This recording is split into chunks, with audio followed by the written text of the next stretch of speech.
I'm Cameron Foster. I'm the programs coordinator for Millions of Conversations. Welcome to our sixth Conversationalist Series event of 2021, American Identity and the War on Terror.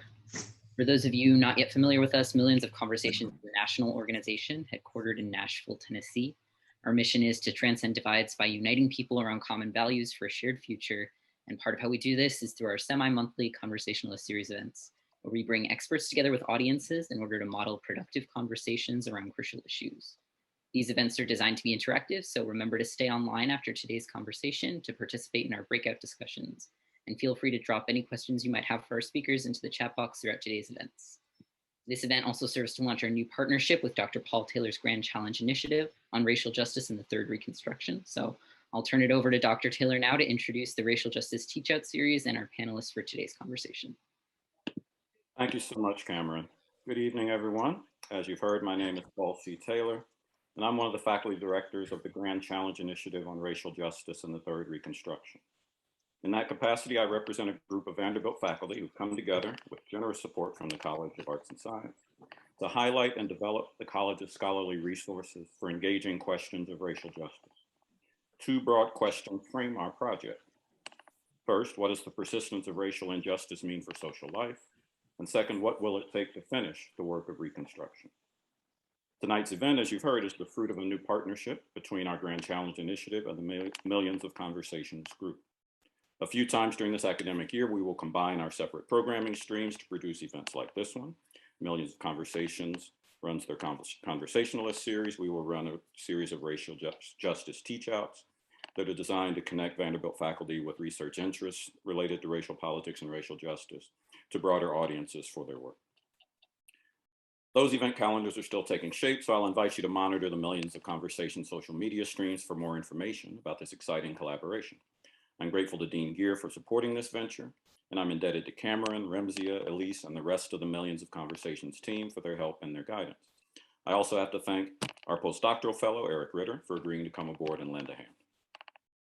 I am most grateful to our eminent speakers for consenting to share a little wisdom with us tonight. I could spend our entire time extolling the virtues and achievements of these remarkable women, and I would still have to leave important things unsaid. So since I can't say everything, and since the same device you're using to join us tonight will put vast worlds of information at your fingertips, I'll say very little, starting with this. It is an honor to introduce Professors Ali and Sheth and to be a fly on the wall for their conversation. Samar Ali is an expert on national security law and negotiation and a research professor in political science and law here at Vanderbilt University. She's an entrepreneur and lawyer whose international career has taken her from the US Sixth Circuit Court of Appeals to South Africa's Constitutional Court, to the White House, and to the Tennessee state government. Perhaps most saliently tonight, she is also the founding president and CEO of Millions of Conversations and a co-chair of the Vanderbilt Project on Unity and Democracy. Professor Ali first came to Vanderbilt as a student from Waverly, Tennessee. She left here with degrees in political science and law after having served as Vanderbilt's first Arab American student body president. After clerking for Judge Gilbert Merritt on the Sixth Circuit and working in private practice, she served as a White House fellow in the Obama administration, working closely with Homeland Security Secretary Janet Napolitano. Professor Ali then served as Assistant Commissioner for International Affairs to Tennessee Governor Bill Haslam. After that, she co-founded Lodestone Advisory Group, a multinational consulting firm, continued to practice law, and helped launch Millions of Conversations. Professor Ali is one of the bright lights in the Vanderbilt firmament. I know Dean Gear and Chancellor Dearmeyer were thrilled to be able to bring her aboard, and I'm thrilled to introduce her to you tonight. Falguni Sheth is Associate Professor in Women's, Gender, and Sexuality Studies at Emory University. She holds a BA in Rhetoric from UC Berkeley and a PhD in Philosophy from the New School for Social Research. Her scholarly publications include the edited collection Race, Liberalism, and Economics, a great many standalone chapters and articles, and a monograph entitled Toward a Political Philosophy of Race. Sure, you have it. Pardon me? Professor Sheth's second monograph, forthcoming from Oxford University Press, is called Unruly Women, Race, Neoliberalism, and the Hijab. In this book, she explores the way race, law, and politics combine to discipline Muslim women of color and Black Muslim women in the United States. In her teaching, her research, and her public engagements, Professor Sheth's work explores the intersections of violence, security, politics, and race. She's been an associate editor for the journal Hypatia, a member of the executive committee for the Society of Phenomenology and Existential Philosophy, a member of the Immigrant Rights Commission of San Francisco, and an organizer of the California Roundtable for Philosophy and Race. In addition, she has worked hard to translate her scholarly insights for readers beyond the Academy, in part by serving as a columnist on national security issues for Salon.com. I'm thrilled to count Professor Sheth as a friend. I'm pleased to be able to inhabit a discipline that has been changed for the better by her work. Most of all, I'm excited to present her to you tonight. Professor Sheth and Ali, the floor is yours.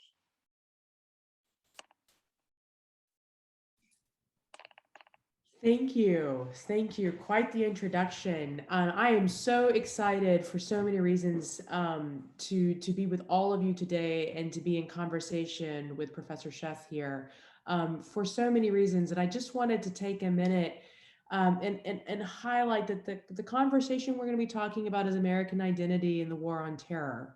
And I was a student at Vanderbilt when 9/11 happened, and I was a student actually of Professor Outlaw, who's a godfather to so many of us. And I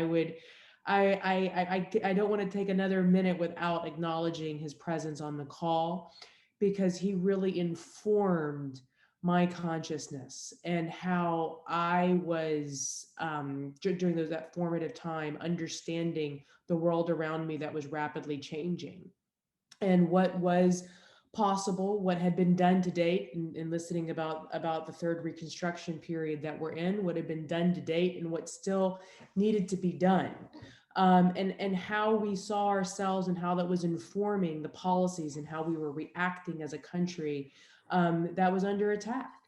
And as somebody who has also been in the national security space, I was talking to Professor Sheth about this right before we went live here. As somebody who's been a practitioner, it's very helpful and interesting to see how she views this space and national security and our identity in relation to it. And I'm hoping that we'll be framing the conversation around those lines. And I also said I really am hoping to be learning a lot from her in conversation today. And so with that, Professor Sheth, I know you have a lot to say. And I guess if you don't mind, I'll just kind of kick us off with a question here.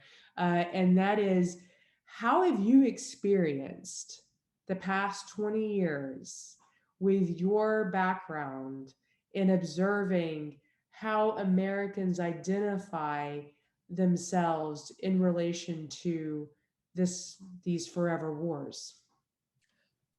Samar, I'm so happy to be here. I just wanted to say this is such an important conversation, and I'm so glad to have been invited to do this. And I wanted to also take a minute to thank Paul, who I also count as a friend, and who's really kind of encouraged me to do this work, even in the face of a lot of redirection about the direction of race and national security stuff. So let me just start by saying that. And also Dr. Outlaw, I'm happy to see him here as well. He's also a friend.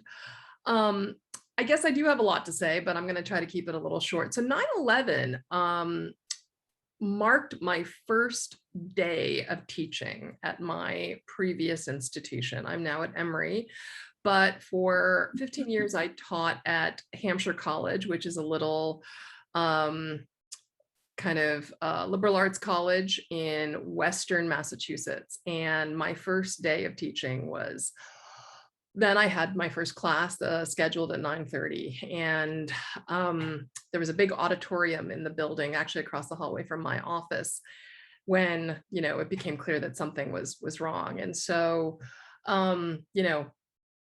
I just remember my family was in New York City. My father worked in Manhattan, and just really, I remember watching many of us kind of gathered out onto the lawn afterwards and just thinking, okay, this is going to be a very new moment for us in the United States. And I suspect those of us who are visibly conspicuous, as my fellow philosopher Uma Narayan has described men and women and other subjects of color, I suspect we're really going to get some part of the brunt of it. But I also, for a long time, had been teaching about power and persecution. And back in 1995, during the Oklahoma bombings. I remember interrogating some of I was an adjunct at the University of Southern Maine at the time.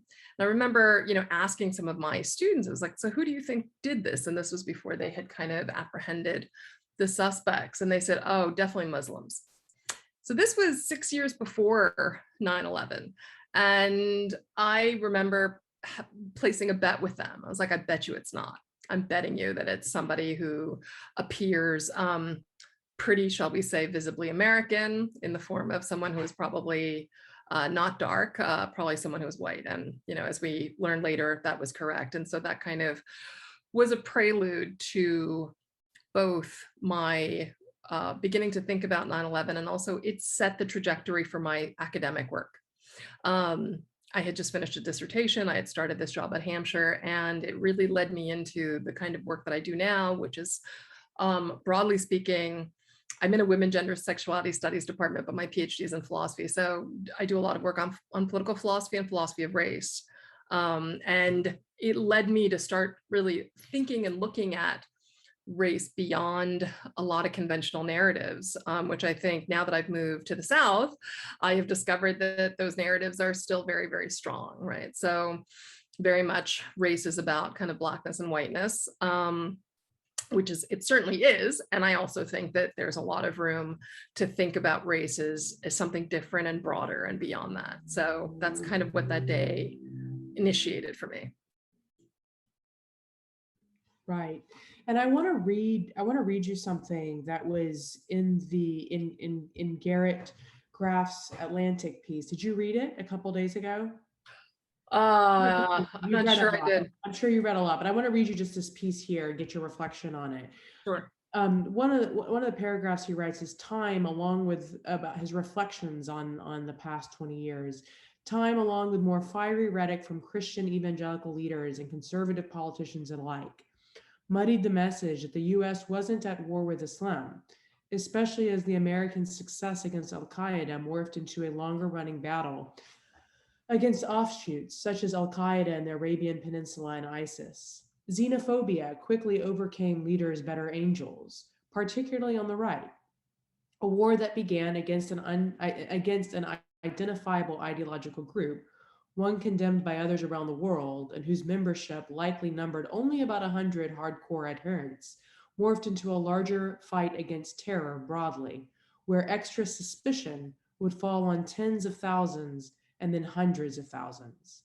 Even as the war on terror rapidly curtailed the ability of any Islamic extremist group to carry out a major spectacular attack like 9/11, the mentality it created poisoned America and its politics. Hate crimes against Muslims jumped, as did hate crimes against Sikhs, from people too lazy or filled with animosity to bother to understand the difference.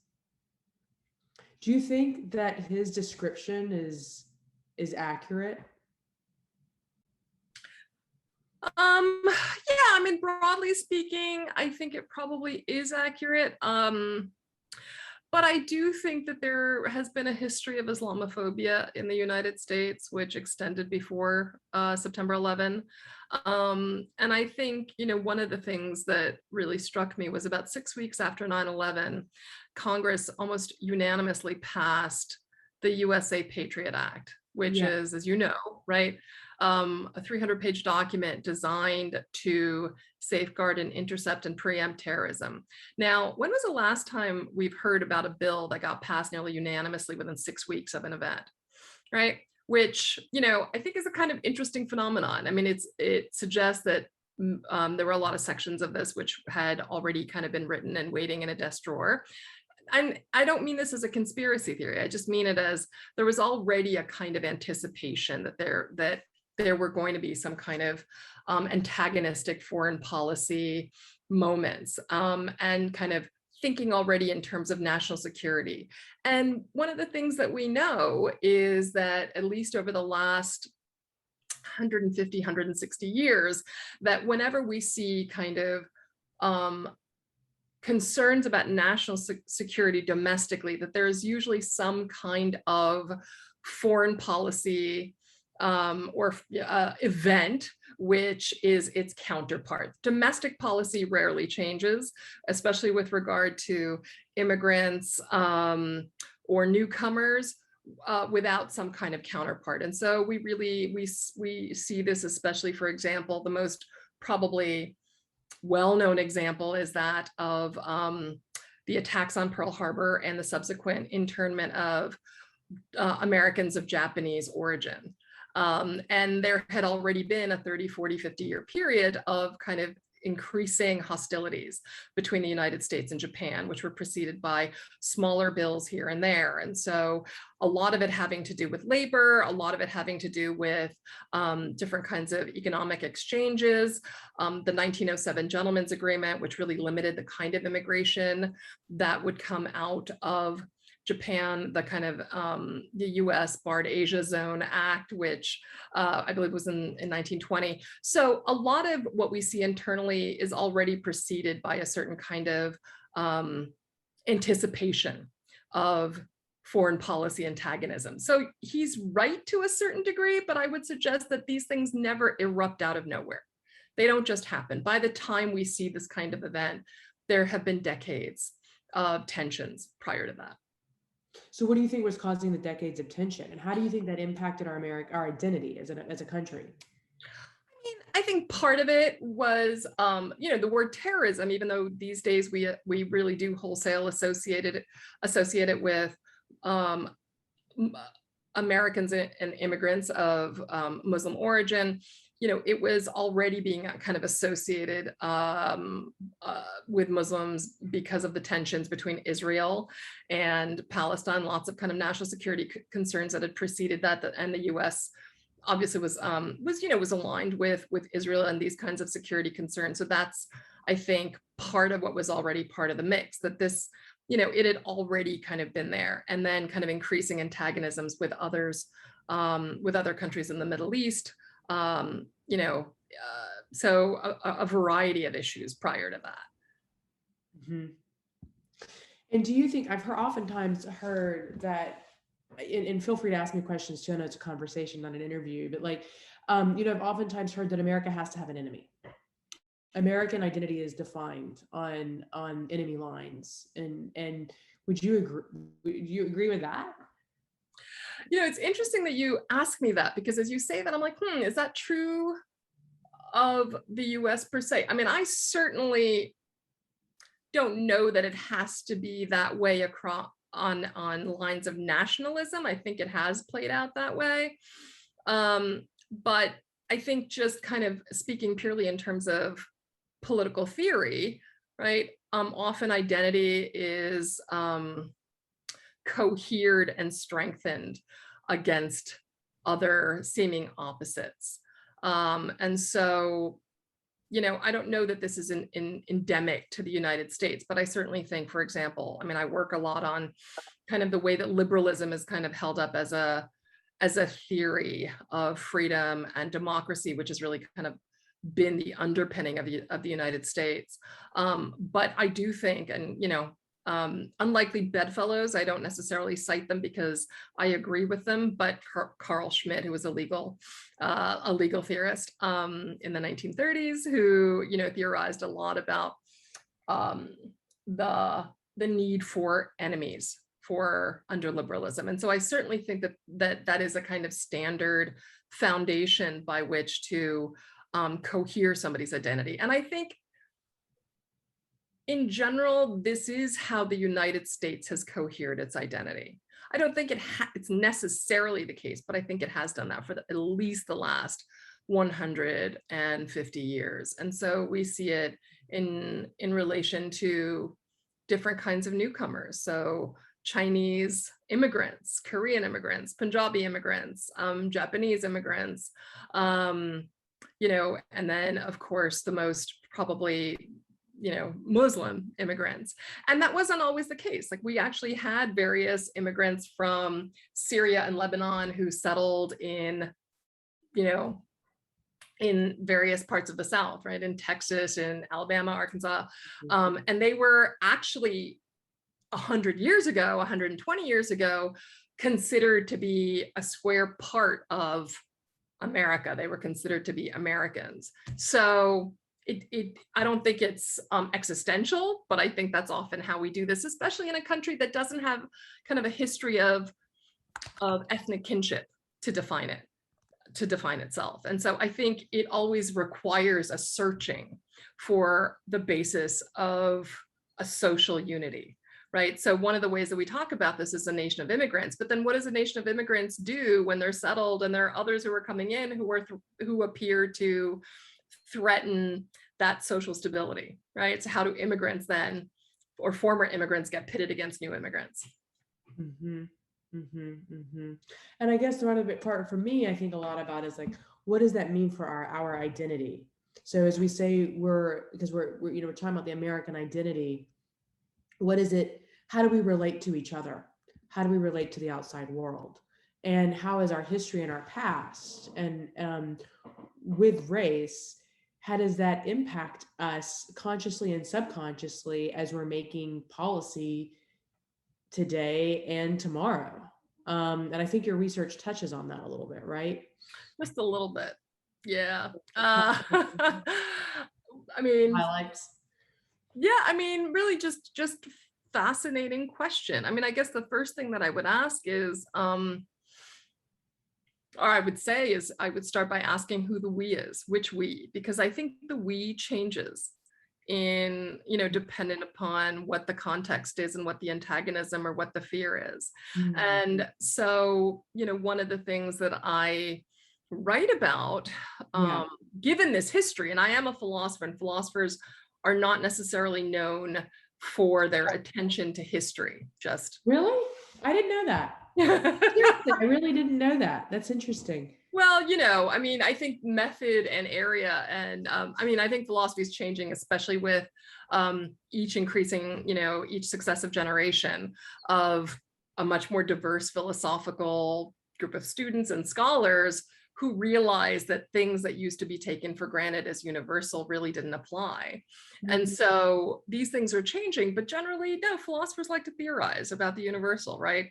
And so history is not a strong aspect of philosophical study, because we're always looking for that grain, that kind of, I use the we loosely, but there is a tendency to look for that grain of universality or of generality. And so one of the things that studying history does, which is I took a year and a half, and that's what I did. I literally took a year and a half, and I went to Berkeley, which was my alma mater, and I read books and took history and ethnic studies and anthropology classes, and realized that there was a very different history of this country than the one that I was even kind of vaguely familiar with. And when was this? When did you do that? I did that in 2006.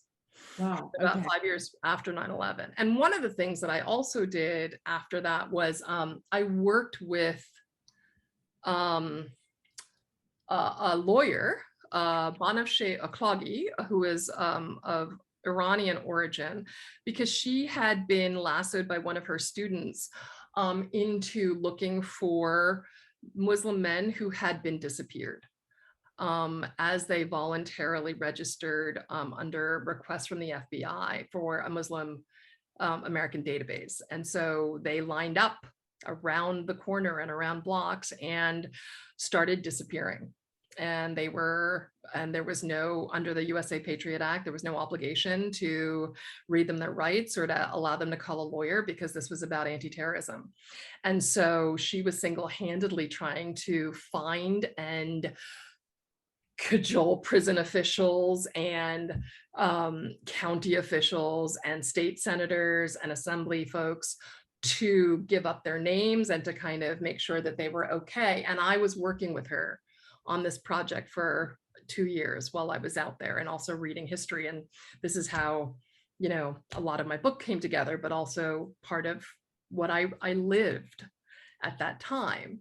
While I was reading history and realizing that history is not just a thing in the past, but something, as some philosophers I hear say, repeat, right? Repeats itself over and over again.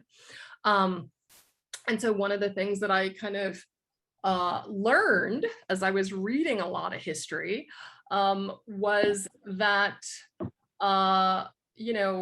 there is a very different history of race, and that race is actually not a binary, and that it's not a thing. And as I'm sure a lot of your audience already knows, you know, there was a standard kind of bifurcation of race as kind of social construction or biology, and race as biology, and based on kind of the physical, was something that was very popular in the 17th and 18th and 19th centuries, especially in Europe, this idea that we could make race a scientific object of inquiry and think about this in terms of physical characteristics and biology and blood. But there's a subtext and also a kind of an alternative set of histories that I started to understand as race. Once we move away from race as a thing, but think about it as a process, then, and because I am a political philosopher, I started to understand that the way in which we understood racial or different kinds of populations as races had a lot to do with how they emerged or how they were perceived as threats by the state. So, and that even if they, if there was a certain kind of ethnic unity, so Chinese immigrants, for example, that they were racialized once their utility to the American economy and the American political economy and the state had pretty much concluded.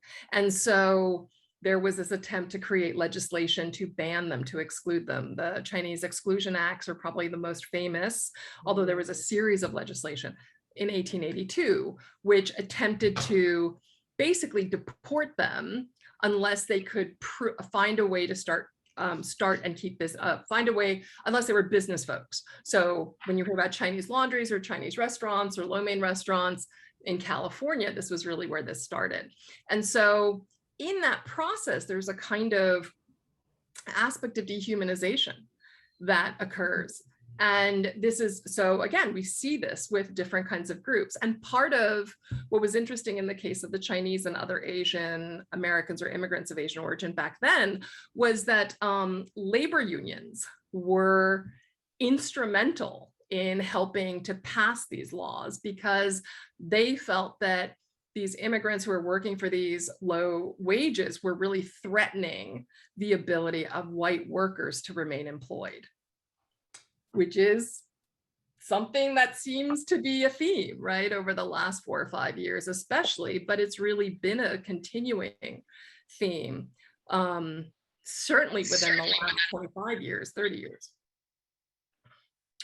And so I started to see that race was a process. It was a process of racialization, but it never happens. And like, no one ever wakes up in the morning and says, gee, this is what I want to do, right? Self-deception is a wonderful self-preserving characteristic, as any of us who have been in relationships know, right? We really, you know, we're not really too keen on waking up and kind of admitting our faults. And so we find different kinds of justifications. And part of the justification here then would be, well, these folks are getting in our way. They're getting in the way of being able to create a unified society. And we need to get rid of them so that we can continue, you know, certain kind of business as usual. And so I call this a technology.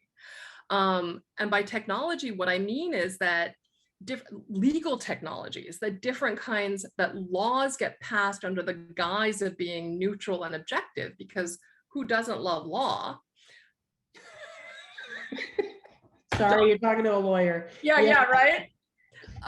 Who doesn't love the law? And so under the guise of different kinds of objective legislations, even if you're not going to name the group that you're targeting, which by the way was actually a description that is in some of congressional proceedings in the 1940, right before the internment of Japanese Americans, even if you don't name the person that you're targeting or the group that you're targeting, laws are often directed in that way. And so you can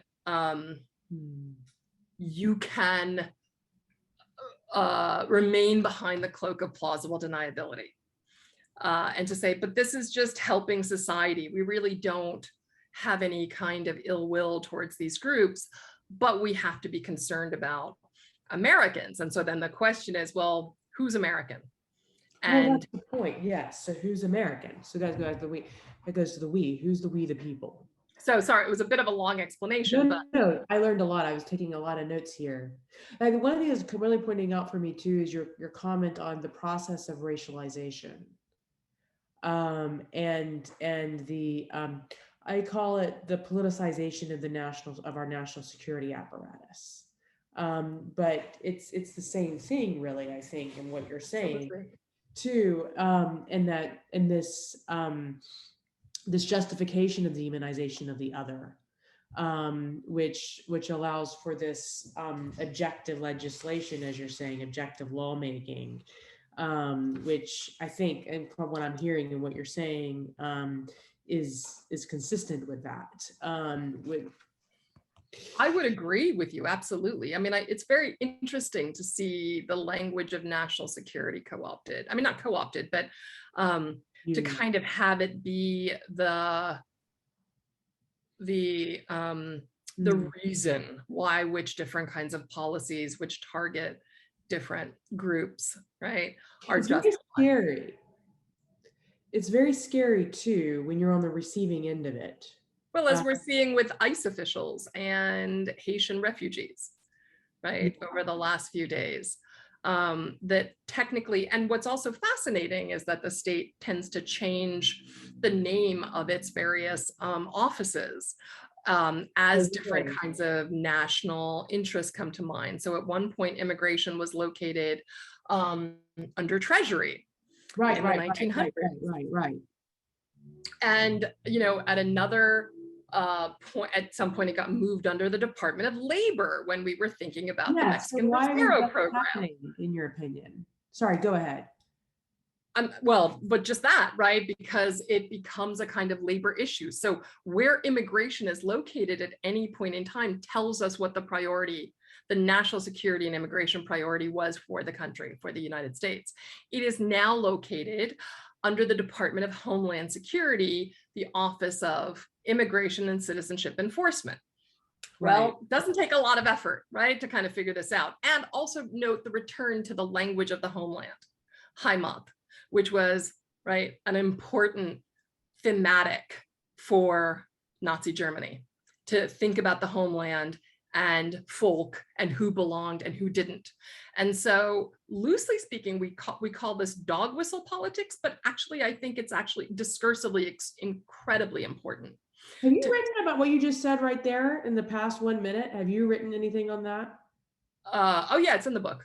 Okay. A little bit. I want to make, that's. And in various places. In fact, I think Paul has edited a collection where I write about Homeland and you know, and now I'm forgetting his name, Tommy, who was the first director of Homeland Security, claimed ignorance, that he'd never heard any such thing. He had no idea that Homeland was a reference to Germany. I'm not sure what that tells us about him, but you know, and so the Department of Homeland Security is formed in the aftermath of 9/11.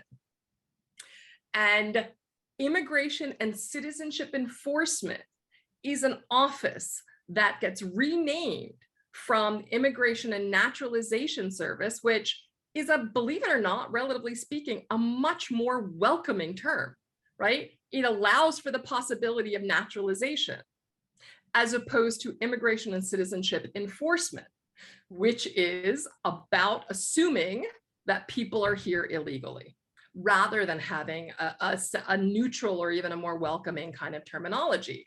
And so under these auspices, the office is not only moved, but then we also understand what the function is. The function is to keep people out in the name of security.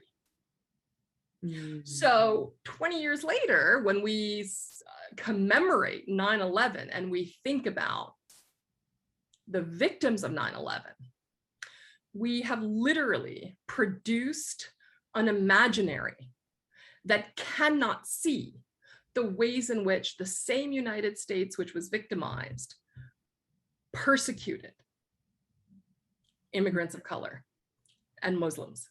It is literally precluded from the conversation because of the way the conversation is framed, not just in relation to 9/11, but in relation to the project of immigration enforcement. So we cannot talk about how Muslim men were disappeared. We literally, even though we now only have 39 men still in Guantanamo 20 years later, held without charges, because Guantanamo is a legal black hole that does not require US constitutional applications. We don't talk about the 750 men that we've let go, but have released to other countries under different kinds of supervision, right?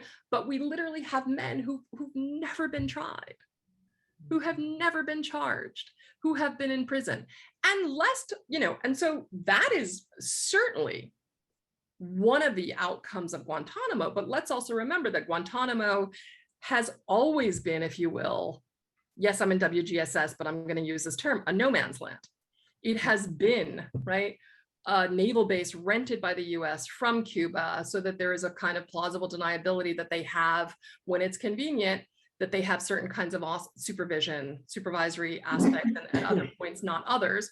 But this has also been a place where Haitian immigrants, right, and refugees have been badly mistreated under the AIDS and HIV crisis. This is a place where Cubans have been badly treated as well. And so we see that there's a history here. But the other history that I want to point to is the thing that I just said about Guantanamo. This is not a new moment. It has a new face. But this is a moment that is a continuation of policing and surveillance practices that were extended to Black Americans in the aftermath of slavery, another form of policing and harassment and persecution. And so even though it has a new name, which is extremely convenient because it allows for us to rest comfortably in our amnesia, this is a practice which we are very familiar. Angela Davis has talked about this, right? Michelle Alexander has talked about this. Right. Just Outlaws discussed this. So this is something that, as outraged as we can be about it, right, it has deep ties to the kind of persecution and treatment that African American and Black American and Black immigrants have faced in the United States for a very long time. So when we think about race, I often, facetiously say that I'm a very bad philosopher, because part of the project of philosophy is to actually break apart concepts to understand them in their kind of crystallized essence or truth or neutrality. And part of that project then depoliticizes. And depoliticization also allows us to forget. And so I like to bring these concepts back together so that we can start to see that surveillance is not a new practice, even as it was refreshed after 9/11. Surveillance is a practice that has always been applied to unruly, threatening populations, to slaves, to ex-slaves, to Black Americans, to the Chinese, to Japanese Americans, to Muslims. This is a constant. And who are you seeing is next, unfortunately? I mean, I'm not sure that this is always nationwide and consistent, but I think in different kinds of corners of the country, we're going to see different targets. And so in Georgia, where I live now, as you know, we've had a spate of violent attacks against Asian women. We've been seeing this over the last 2 or 3 years with coronavirus being used as the impetus to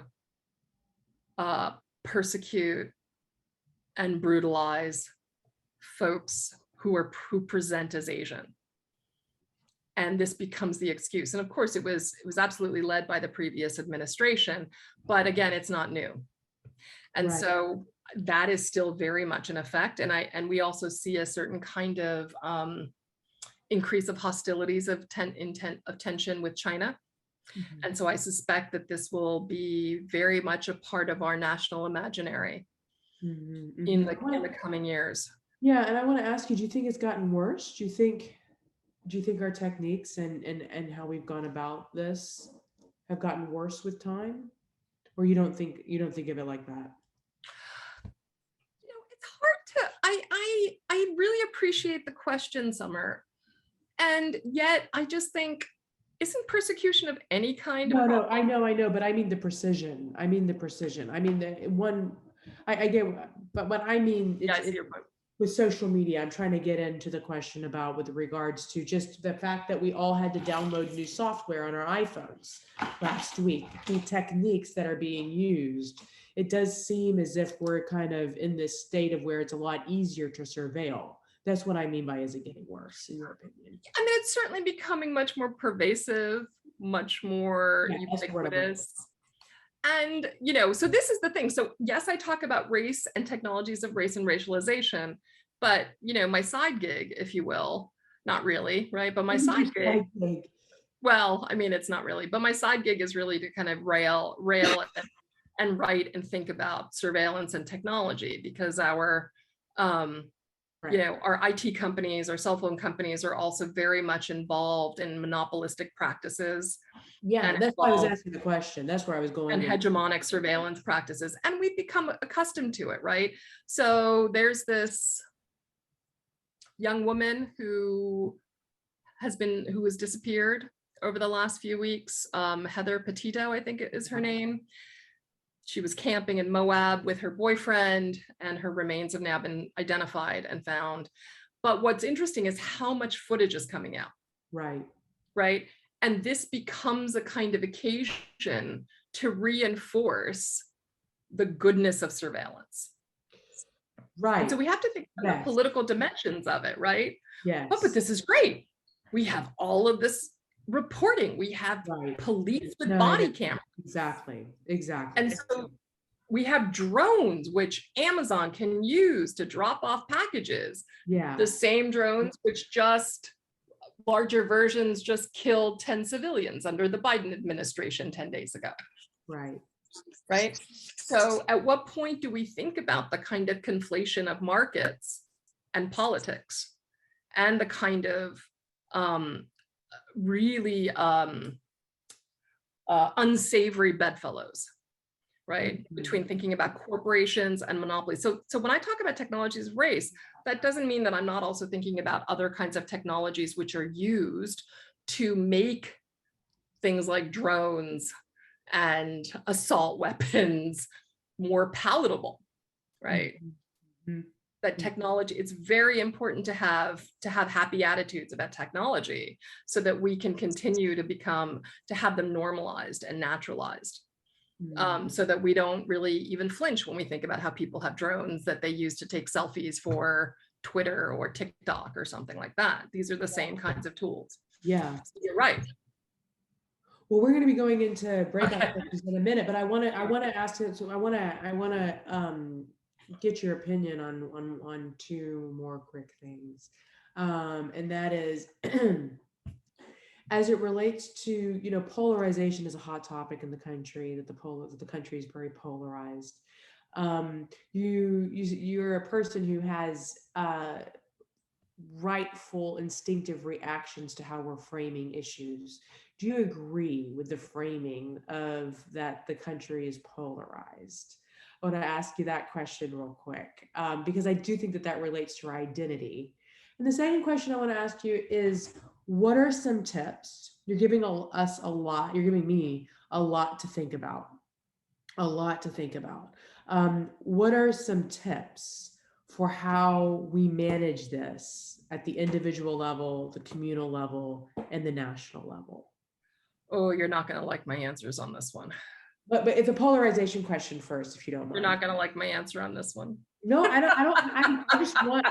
I'm here to hear it. I mean, yes, I suppose we are polarized. Obviously, the January 6th riots are a symbolic representation of that.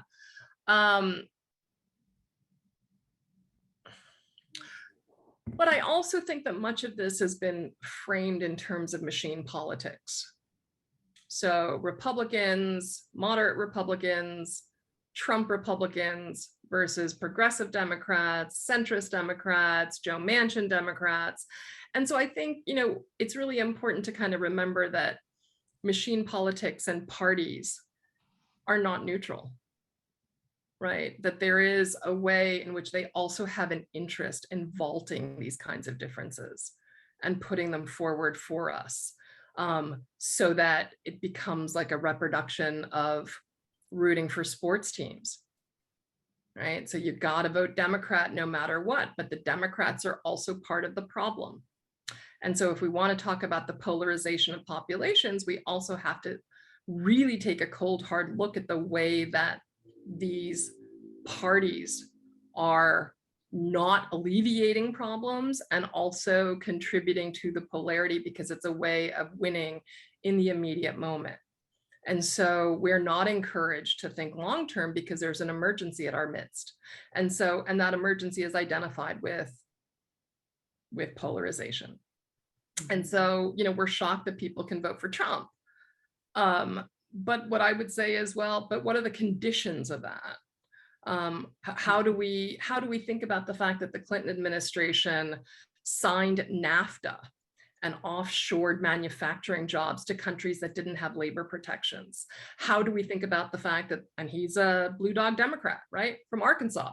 How do we think about the fact that the Clinton administration wrote some of the most regressive welfare policies in the country in 1992, and that he did so even as the governor of Arkansas?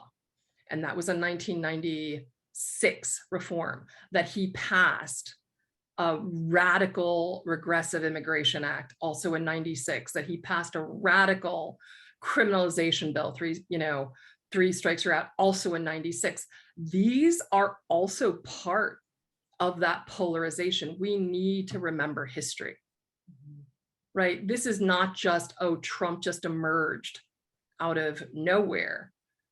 He's tapping into a deep dissatisfaction. I don't know that I would say that it necessarily, it's not justifiable by any means, but this is a deep dissatisfaction. So when we start offshoring jobs, we need to think about that. Like anyone whose property is disposed, whose ability to make an income is eradicated, you're going to get pissed.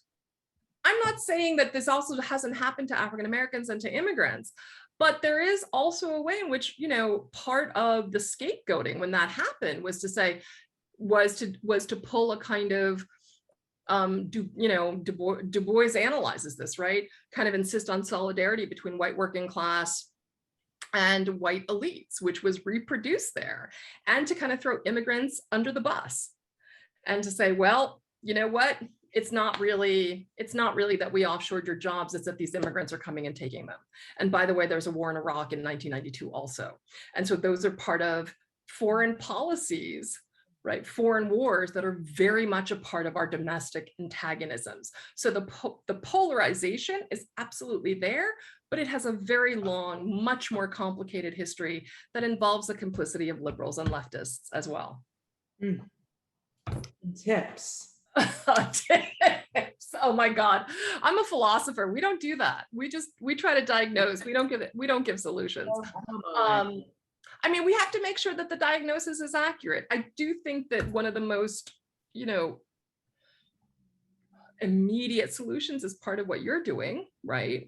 Like really requiring people to have, or not requiring, but really encouraging people to have these kinds of conversations. People are always a little shocked with me, but I tend to talk to people everywhere I go. And I have met many a mercenary. And given my politics, right, you'd think I wouldn't talk to mercenaries, but for some reason, over the last 2 years, I've sat next to 8 or 9, not last 2 years, before pandemic, 2 years before, I've sat next to a bunch of mercenaries. I can usually pick them out of a crowd. For some reason, they sit next to me on planes. I talk to them in airport bars, which sounds very unsavory, but it's not.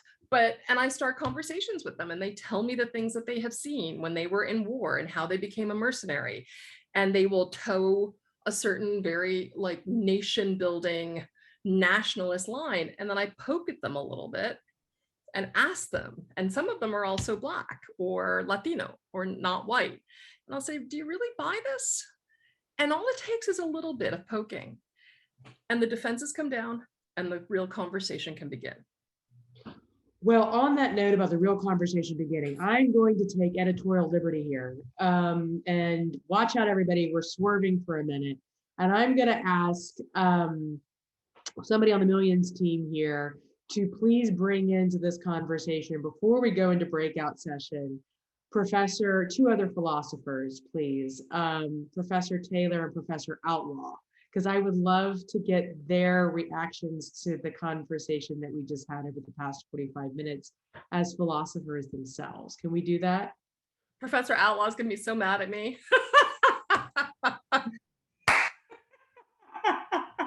Not at all. Everybody pray for me. I'm in a room right now, Zoom room right now with three philosophers. You'll be able to hold your own, Samar, so come on. So what do y'all think? Paul, you first. My elder, Brother Outlaw, please go ahead. Oh, okay. Well, so much of what Falguni has said, I agree with. I would deepen it a bit. Well, there are several questions. One is, do we think it is a viable possibility to have a defined political community? Well, community is not the right word. To have a political state, but and if we look at the history of the formation of nation states, these were states formed in order to serve nations or distinctive peoples. Right. They were not neutral political use. Not even the United States was formed in terms of some universalist liberal notion of without regard for. It was a racial project, in the words of our friend Charles Mills. It was an Herrenvolk project. Mm-hmm. It was a thoroughly racialized project at its founding. The person who saw this clearly and wrote profoundly about it was Alexis de Tocqueville. Yep. It was a racial project. Now, the question is whether you can have a political project of a nation state or founded in order to preserve and promote the well-being of a distinctive people and not have concerns about demography as a condition of the being of a distinctive people. I don't think you can. So in other words, I don't think you're going to have a nation state in a world where people move around, where the question of immigration is not going to be problematic. Mm-hmm. I don't think that's a viable possibility. Now, how we manage it is another matter. But the point I want to make, I think, is something more fundamental. There's a deep, fundamental problem there that is a consequence of human populational diversity and the way in which group identifications are forged and are sustained. But I think there's a deep anthropological facticity to these problematics. How we manage them is another question, but I want to at least put that out for consideration. Samar, you still want me to talk? Yeah, very powerful. That was very powerful. There's much more to say after all that. Well, I was going to say too, we should put a pin in that because that's another conversation. Professor Outlaw, I don't know if you know this, but a couple of years ago, I taught a class at Vanderbilt on post-nation state theory, which got into this a little bit, and also thinking about these revolutions happening around the world, what people are asking for, what their expectations are from government, and what a potential hybrid approach to configuration in the 21st century looks like that serves the people around the world. Yeah, let me just say quickly also, there is for me a lot of profound evolutionary issues at stake here. Hmm. The human species is a species with a lot of subspecies diversities, just as a function of evolution. And there are many reasons to think of those diversities as safety valves for the species, as well as providing enormous riches that a species enhancing when they are shared. This was the argument of Du Bois in the Conservation of Races. The sharing. Now, do we wish to follow the lead of some contemporary cosmopolite academics who want to say, we should be done with all these distinctions? But I have never met a cosmopolite academic who wants to live in a town where the only restaurant is a McDonald's. Been there. Sorry, right? not judging. Show me the sophisticated academic who doesn't want to live in a town where there are many different kinds of restaurants, different kinds of cuisines produced by different cultural groupings of human beings around the planet. So now how are we going to have that and enjoy that if there aren't differing groupings of human beings? So this would mean there's a deep anthropological, evolutionary problematic that has to be wrestled with. Mm-hmm. Absolutely. I'll leave it at that for the moment. Yeah, Professor Taylor, what say you? I'll be brief. I want to be mindful of people's time. I'm honored to have been invited into the conversation. It's been rich and extraordinarily interesting. I just want to pull one thread from what Professor Sheth has said.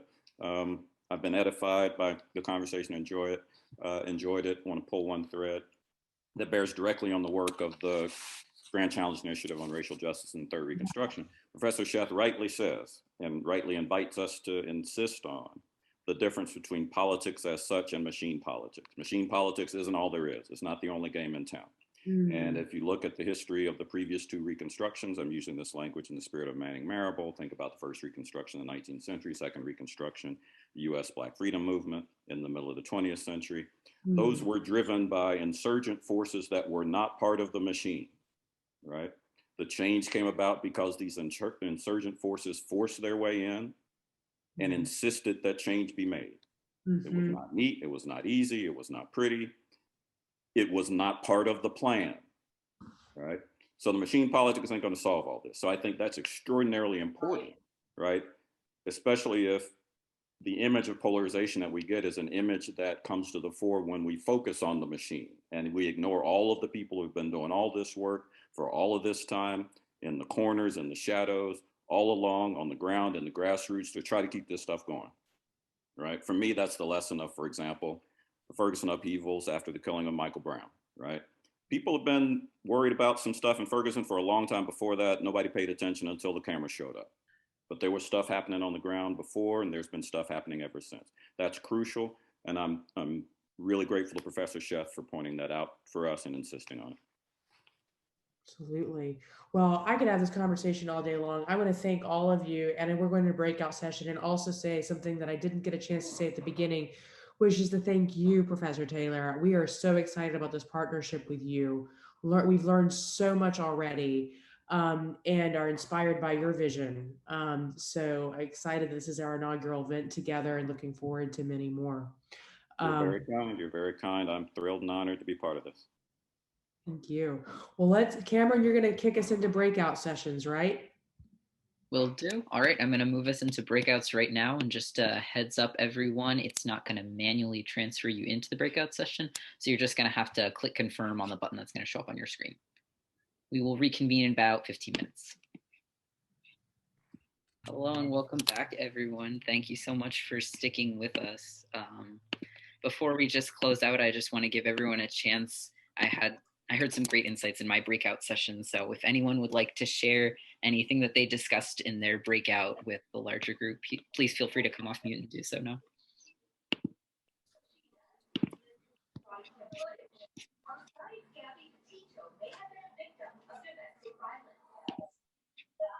I'm going to use my Socratic method privileges here as a law professor and call on Miss Sabina Mahiaddin to give us her perspective. Hey, Samar. Yeah, thank you, Dr. Sheth. It was so informative because I think about these issues all the time. And, when you talk about the Chinese Exclusion Act, and that, it was labor unions that were pushing for these laws, and how we see that those issues coming about again in terms of whose job is being taken away, and the irony, the whole irony of it, because we're getting a lot of Afghan refugees, and I'm having people, employers, reach out that we have jobs because people aren't taking the low-paying jobs right now in Tennessee. So there are a lot of, let's say, hospitality industry and restaurant industry. People aren't taking those waiter jobs. And so now they're like, yeah, let's have these refugees come in and take the jobs. But then, in 1 second, you're calling the Afghan refugees Afghan allies. And then next second, you see the Haitian migrants and how they're defining it as a crisis at the border, and how they're being treated inhumanely. So, again, the way the wording is used and the complicity of both parties, and sometimes the way we react to things, and the otherizing of certain communities.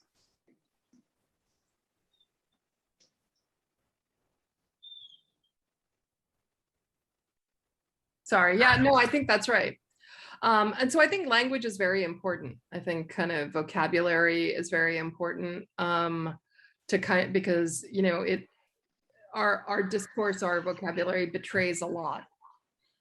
So I was, as I like to tell my students, I was a rhetoric major as an undergrad, and rhetoricians are considered the enemies of philosophers. And I really enjoy kind of both of them, because I think, it really kind of helps us unpack different kinds of attitudes that are otherwise difficult to pinpoint through kind of the straight rigmarole of logic, and rather think about the logics that are tied to different kinds of bodies and different kinds of visages.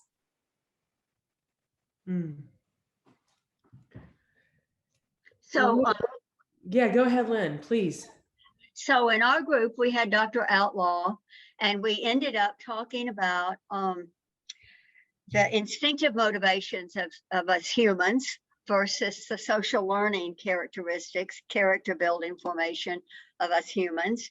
And he pointed out that we have a very long childhood, a very long developmental span, and that one of the things he thinks is so important and is trying to be, advocating for, is in that crucial period of young adulthood. It's such a pivot point to have residential colleges where people stay together, interact, and then we got cut off, so we didn't get to hear the end of what he was saying. Well, will you continue?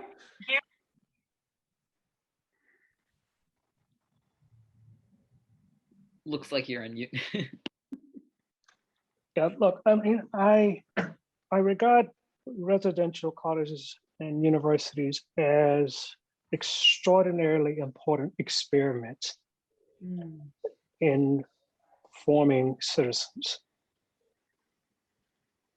Not in terms, and only part of that has to do with the most important parts for me are not about preparation for graduate and professional schools or for entering the workforce. It is for carrying forward this maturation process, shaping, molding, character formation in preparation for living in a diverse, democratic polity. And so that the residential places are sites of experimentation with how to be about that. And I was saying it's really difficult to work at that in say a Vanderbilt where you've got, even though we've got millions of dollars, hundreds of millions of dollars being poured into the residential college program. My own sense is that it's basically a housing program with extracurricular activity. But that if you look at, say, classical undergraduate liberal arts institution, Falguni knows well what that's like in the 5 college region, upstate, Massachusetts. There's a very long history. Paul knows this all too well about a place like Morehouse, which was really devoted to character shaping. And was profoundly good at it for a very long period of time. Were profoundly good at character formation, shaping of distinctive characters for people to go forth out into the world and be about things in certain kinds of ways. That's not what is a focus of undergraduates in a university that is primarily oriented to being among the most highly ranked by criteria that are not about things like how do we shape the characters of undergraduates to help form a different kind of polity. It's not what goes on. So, but I still think that particularly, yes, we are, if I'm going to say she's a political philosopher, et cetera, but we are primarily first and foremost teachers. I would agree with you, Lou, except that I also think, I mean, the history of liberal arts colleges, even in places like Hampshire and Amherst College, is, I mean, remember the demographics, right? Young men would be sequestered from the world so that they could do the things that they were doing, but in part also to kind of build networks. So there was a kind of monastic, well, I don't know if that's true, but anyway, a kind of Quranic. No, it weren't monastic. Talmudic quality on the one hand. But remember, I spent time at Dartmouth. I walked that back quickly. I walked it back. Listen, I'm not sticking to that one. I'll stick to a lot of other things. But but it's also about like disappearing from the world in order to form bonds and networks, right? So, so that you could rely on your college roommate's father to employ you after college. So a lot of this was also about, was about that. So I'm a little skeptical about the character building aspect of it.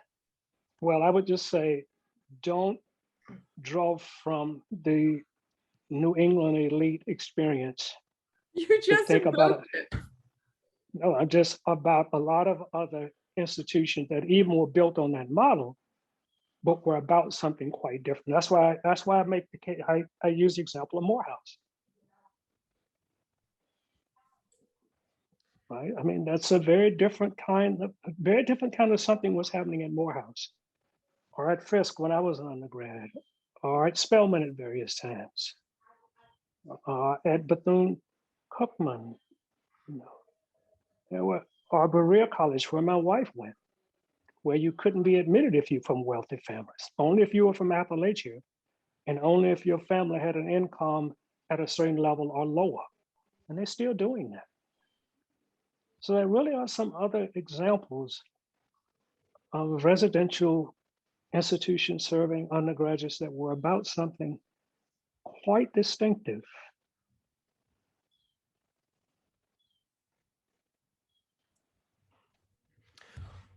Yeah, well, I want to call on one more person to join the conversation and before Cameron closes us out. Dan. Hey, Samar. Give us some of your thoughts on what you talked about in the breakout room. So I didn't really I was listening in the breakout room, but I do have some thoughts, and I've been reflecting on the American identity in the war on terror, and like this whole thing, and I kind of think to myself, when I was a roommate in college, I'd gotten roomed with a guy who was a Muslim, and his name was Hassan al-Abash, and I was a young guy that was not very cultured, that came from Appalachia, Kentucky, that did not know any better, and had this experience with Hassan that was immensely positive, and helped me open up my perspective in what the society had, in the society that I was in, that didn't have a similar perspective. And so that was an incredible experience. And I think to myself, like, well, earlier today you said, what does it mean to be American? And how's that quantified, if you will? Like, if people are immigrating over here and all that stuff. And I remember when I was graduating basic training, there were folks from several different countries that were there in that last week, and they got to raise their hand and swear upon citizenship. And after they were done with their training, and I thought to myself, man, that's easy. It's just like that. So I thought to myself, like, after they're, if somebody comes to America and they're granted citizenship, then I would say that it's done. They're all there. So they could wear the cape. You're an American citizen. And I thought to myself, like, it's something that I think is sacred, and folks should advocate for. Like, if they're going to be coming here and they're immigrating here, then absolutely, like, it should be something that they are encouraged. So those are just some of the thoughts I had going on. Well, I feel like there's been a lot of people there's a lot of thoughts that have been evoked over the past hour and a half. So again, I want to thank our philosophers, and particularly you, Professor Sheth. You've given us, so many people in our breakout session said, we're going to be watching this conversation over and over again and sending it to a lot of people, because you captured so much in a very short period of time, that gave us a perspective that we needed to hear and see through your lens, to help us reflect. And as you said, something that really stuck with me is the diagnosis. It's really hard to design a solution if we don't have the diagnosis right. And that's why this conversation, in my opinion, is so important to have, from your decades of experience and research. So thank you. Well, thank you so much. It was really my honor. But but you also, right? It's been really lovely to be in conversation with somebody who also has a sense of the same terrain from a different space. I also wanted to acknowledge Mr. Blackburn's comment about stolen lands. And I was going to say that actually I'm speaking from Muskogee, Cherokee land. And to acknowledge it, I didn't have a chance, but I appreciate the reminder. Yeah. I just saw that in the chat. Thank you. And Cameron, would you like to close us out? Yep, I hate to do it because it's been such an awesome conversation. I just love hearing all of your thoughts, but thank you for attending today's event, everybody. Huge thanks to Dr. Taylor and the Grand Challenge Initiative, and to our panelists, Dr. Falguni, Sheth, and Samar, as well as Professor Outlaw for the addition of his fantastic insights. We'd also like to thank our audience for attending, participating, listening, and sharing.